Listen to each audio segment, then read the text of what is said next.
Abahamya ba Yehova. Abahamya ba Yehova abantu benshi babibazaho byinshi bitandukanye, dore ko twese akenshi usanga tutabasobanukiwe. Gusa icyo tuzi cyo ni uko hari abagore n'abagabo dukunda kubona basa neza, bambaye neza, bambaye karuvate, bambaye amashati y'umweru, batebeje, ubona bafite isuku cyane, bavuga neza, bafite ikinyabupfura, bigatuma abantu tubibazaho. Abo nta bandi ni abahamya ba Yehova. Ariko n'umuntu yabonye wambaye neza avuga ati ko wambaye nk'abahamya ba Yehova, bivuze yuko aba bantu bazwiho kuba ari abantu baba bagaragara neza. Ariko ku bijyanye n'imyemerere yabo ntabwo abenshi tubisobanukiwe. Gusa abahamya ba Yehova tuzababona kenshi bigisha ijambo ry'Imana, tubabone mu mihanda itandukanye, mu mijyi no mu byaro, basa neza nk'uko nabivuze, batanga ibitabo. Ntabwo ari aho gusa, uzanabasanga iwawe baje bagukomangira, nubabaza ngo muragenzwa n'iki, bakubwire ngo turabahamya ba Yehova. Icyo gihe muzapanga gahunda yo kwigana ijambo ry'Imana, mwemere cyangwa se nimwemere, ntabwo bazaguhatira kwiga ijambo ry'Imana. Ibyo ni byo tuzi ku bahamya ba Yehova. Ariko abahamya ba Yehova bafite imyemerere itandukanye, bafite imyizerere inyuranye n'iy'abandi bantu cyane, dukeneye kugira ngo tumenye, kuko nabateguriye byinshi bijyanye n'imyemerere, ku buryo buri wese azagenda amenya imyemerere ya mugenzi we, akabimwubahira. Dore ko abakristo cyangwa se abantu benshi bizera yuko nta torero cyangwa nta dini rizajyana mu ijuru. Gusa nanone ibyo bikanyuranya, kuko abenshi buri muntu wese aba yumva ko itorero rye cyangwa idini rye riri mu kuri cyane, akumva ko itorero rye cyangwa se imyemerere ye ariyo ikomeye kurusha iy'abandi. Rero uyu munsi twaguteguriye abahamya ba Yehova. Abahamya ba Yehova bamenyekanye mu 1870, bamenyekana bashinzwe n'umugabo witwa Charles Taze Russell muri Leta Zunze Ubumwe za Amerika, i Pennsylvania. Uyu mugabo kugira ngo abahamya ba Yehova batangira ari itsinda ryigana ijambo ry'Imana. Uko bigana ijambo ry'Imana bayihuriza hamwe. Ariko mu 1931 umugabo witwa Joseph Rutherford, uyu niwe wafashe iri zina ry'abahamya ba Yehova tuzi, riramenyekana ku isi hose, rirasakara, tumenya yuko bari abantu bafite imyizerere imeze nk'uko abahamya ba Yehova bameze, ari abahamya ba Yehova koko. Abahamya ba Yehova nuko bagiye barenganywa mu bihe bitandukanye, cyane cyane mu gihe cy'abanazi, mu gihe cy'Uburusiya, mu gihe cya URSS. Ariko abahamya ba Yehova bagiye bagira imbaraga cyane, bagenda bakomera. Itorero ryabo cyangwa idini ryabo rigenda rikomera mu bihugu bitandukanye. Abahamya ba Yehova kuva intambara ya kabiri y'isi yasoza bari mu bihugu 240.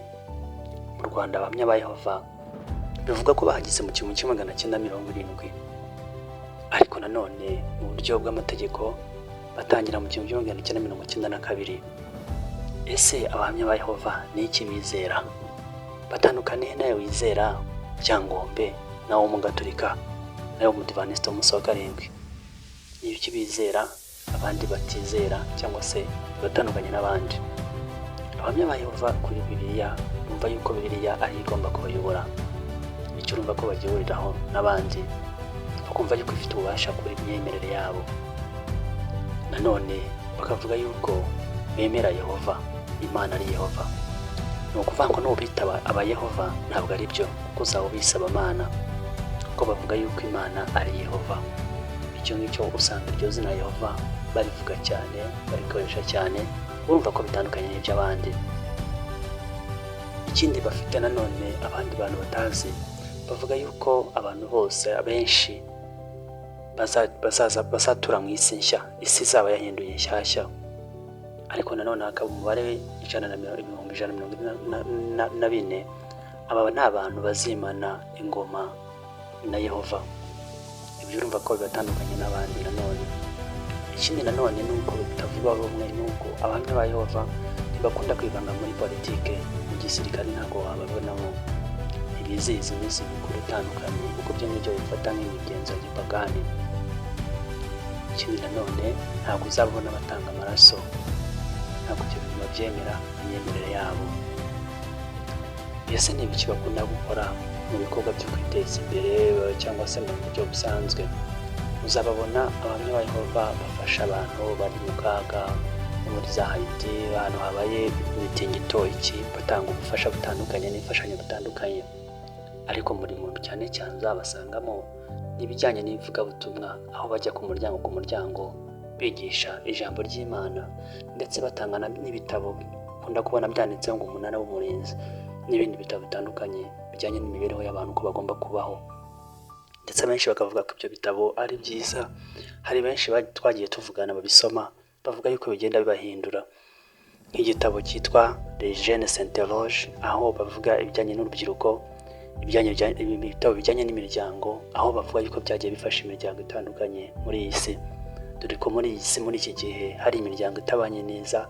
Ibyo bitabo bakavuga yuko bigenda bibafasha bibunganira, bakavuga rero ko abahamya ba Yehova bagira uruhare mu ivugabutumwa.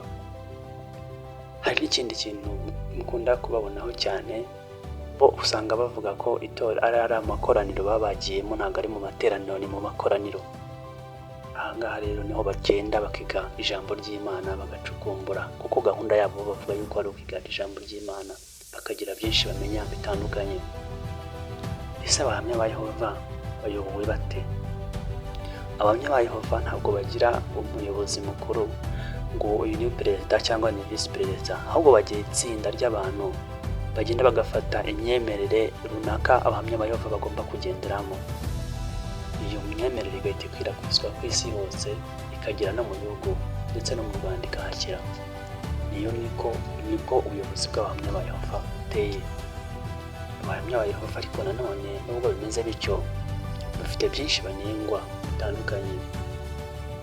Icyambere nuko usanga ari abantu bakunda kwiheza muri sosiyete, kuko ntuzababona nko kuri YouTube cyangwa se bajya mu biganiro mpaka mu bintu bitandukanye.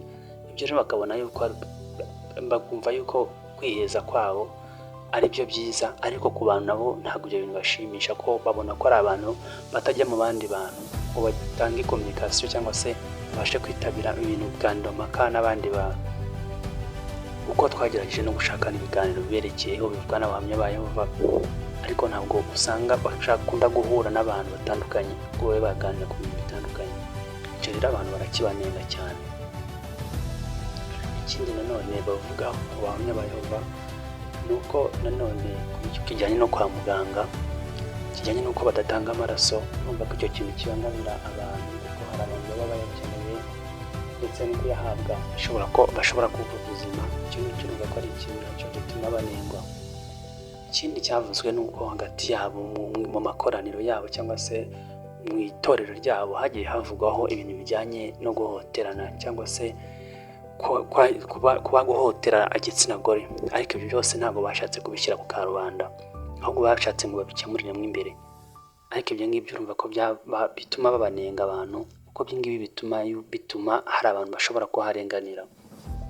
Ikindi kintu barengwa nanone nuko bavuga yuko ubuyobozi bwabo ari ubuyobozi bw'igitugu, ko nk'uko nabibasobanuriye, urumva ko amabwiriza yose ava hejuru muri Amerika, aho icyiciro cyabo gikuru kiri, ashyizweho n'itsinda runaka, umuntu akaba agomba kuyubahiriza. Iyo atayubahirije uwo muntu ahura n'ibibazo, baramuheza, ntabwo bamwishimira na gato. Urumva rero ibi ni ibintu bijyanye n'abahamya ba Yehova, nuko bizera ariko bikaba bitandukanye n'abandi bantu bose.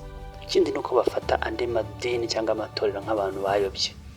Icyo numva ko gituma abandi abantu batabakunda, bavuga ko ari abantu baba bikunda, bishyize imbere cyane. Ese abahamya ba Yehova bahagaze bate? Bavuga yuko abahamya ba Yehova bari hejuru ya 8 miliyoni. Urumva ko bamaze kuba abantu benshi cyane ku isi yose. Urumva ko bagaragaza yuko abahamya ba Yehova bagenda batera imbere cyane, dore ko no mu Rwanda ubwaho bageze kuri 33,664. Urumva rero yuko abahamya ba Yehova bagenda bagira ingufu cyane ku isi. Ariko abahamya ba Yehova urumva yuko hari ibyo twagiye tubabwiraho byinshi babanengaho, ibyo babashimaho. Nawe ufite byinshi cyane ushobora kuze ku bahamya ba Yehova bitandukanye n'ibyo nabaguteguriye. Bishyire hasi ubisobanurira abandi bagira icyo bamenya ku bahamya ba Yehova. Wumvise byinshi biberekeyeho, ibyiza, ibibi, ibyo banengwa, ibyo bashimwa. ariko twese icyo tugamije ni ukugira ngo tugire ibyo tumenya ku bahamya ba Yehova, ndetse tumenye n'ibyacu, twese duhurize hamwe twubakane, dore ko nta torero cyangwa idini rizajyana mu ijuru. Murakoze cyane, ndabakunda.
Kubabonaho cyane bo usanga bavuga ko itora ari amakoraniro babagiyemo, ntabwo ari mu materaniro, ni mu makoraniro.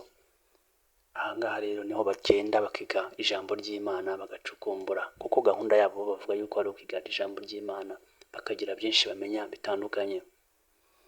Ese abahamya ba Yehova bayobowe bate? Abahamya ba Yehova ntabwo bagira umuyobozi mukuru ngo uyu ni perezida cyangwa ni visi perezida, ahubwo bagira itsinda ry'abantu bagenda bagafata imyemerere runaka abahamya ba Yehova bagomba kugenderamo. Iyo myemerere igahita ikwirakwizwa ku isi hose, ikagera no mu bihugu ndetse no mu Rwanda ikahagera. niko ubuyobozi bw'abahamya ba Yehova buteye. Abahamya ba Yehova ariko nanone nubwo bimeze bityo bafite byinshi banengwa bitandukanye. Icya mbere ni uko usanga ari abantu bakunda kwiheza muri sosiyete, kuko ntuzababona nko kuri YouTube cyangwa se bajya mu biganiro mpaka mu bintu bitandukanye. Ibyo rero bakabona yuko bakumva yuko kwiheza kwabo ari byo byiza, ariko ku bantu nabo ntabwo ibyo bintu bashimisha, ko babona ko ari abantu batajya mu bandi bantu ngo batange communication cyangwa se babashe kwitabira ibintu biganiro mpaka n'abandi bantu. Uko twagerageje no gushakana ibiganiro biberekeyeho bivugwa n'abahamya ba Yehova, ariko ntabwo usanga bakunda guhura n'abantu batandukanye ngo babe baganira ku bintu bitandukanye. Icyo rero abantu barakibanenga cyane. Ikindi nanone bavuga ku bahamya ba Yehova ni uko nanone ku bice kijyanye no kwa muganga, kijyanye n'uko badatanga amaraso, urumva ko icyo kintu kibangamira abantu, kuko hari abantu baba bayakeneye ndetse no kuyahabwa bashobora kubura ubuzima. Icyo ngicyo urumva ko ari ikintu nacyo gituma banengwa. Ikindi cyavuzwe ni uko hagati yabo mu makoraniro yabo cyangwa se mu itorero ryabo hagiye havugwaho ibintu bijyanye no guhohoterana cyangwa se kuba guhotera igitsina gore, ariko ibyo byose ntabwo bashatse kubishyira ku karubanda, ahubwo bashatse ngo babikemurire mo imbere. Ariko ibyo ngibyo urumva ko bituma babanenga abantu, kuko ibyo ngibi bituma hari abantu bashobora kuharenganira. Ikindi kintu barengwa nanone ni uko bavuga yuko ubuyobozi bwabo ari ubuyobozi bw'igitugu, kuko nk'uko nabibasobanuriye urumva ko amabwiriza yose ava hejuru muri Amerika, aho icyicaro cyabo gikuru kiri, ashyizweho n'itsinda runaka, umuntu akaba agomba kuyubahiriza. Iyo atayubahirije uwo muntu ahura n'ibibazo, baramuheza, ntabwo bamwishimira na gato. Urumva rero ibi ni ibintu bijyanye n'abahamya ba Yehova, nuko bizera ariko bikaba bibatandukanye n'abandi bantu bose. Ikindi ni uko bafata andi madini cyangwa amatorero nk'abantu bayobye. Icyo numva ko gituma abandi bantu batabakunda, kuko bavuga ko ari abantu baba bikunda, bishyize imbere cyane. Ese abahamya ba Yehova bahagaze bate? Bavuga yuko abahamya ba Yehova bari hejuru ya 8,000,000. Urumva ko bamaze kuba abantu benshi cyane ku isi yose. Urumva ko bagaragaza yuko abahamya ba Yehova bagenda batera imbere cyane, dore ko no mu Rwanda ubwaho bageze kuri 33,664. Urumva rero yuko abahamya ba Yehova bagenda bagira ingufu cyane ku isi. Ariko abahamya ba Yehova murumva yuko hari icyo twagiye tubabwiraho byinshi, babanengaho, ibyo babashimaho. Nawe ufite byinshi cyane ushobora kuza ku bahamya ba Yehova bitandukanye n'ibyo nabaguteguriye. Bishyire hasi ubisobanurire abandi bagira icyo bamenya ku bahamya ba Yehova. Mwumvise byinshi biberekeyeho, ibyiza, ibibi, ibyo banengwa, ibyo bashimwa, ariko twese icyo tugamije ni ukugira ngo tugire ibyo tumenya ku bahamya ba Yehova, ndetse tumenye n'ibyacu, twese duhurize hamwe twubakane, dore ko nta torero cyangwa idini rizajyana mu ijuru. Murakoze cyane, ndabakunda.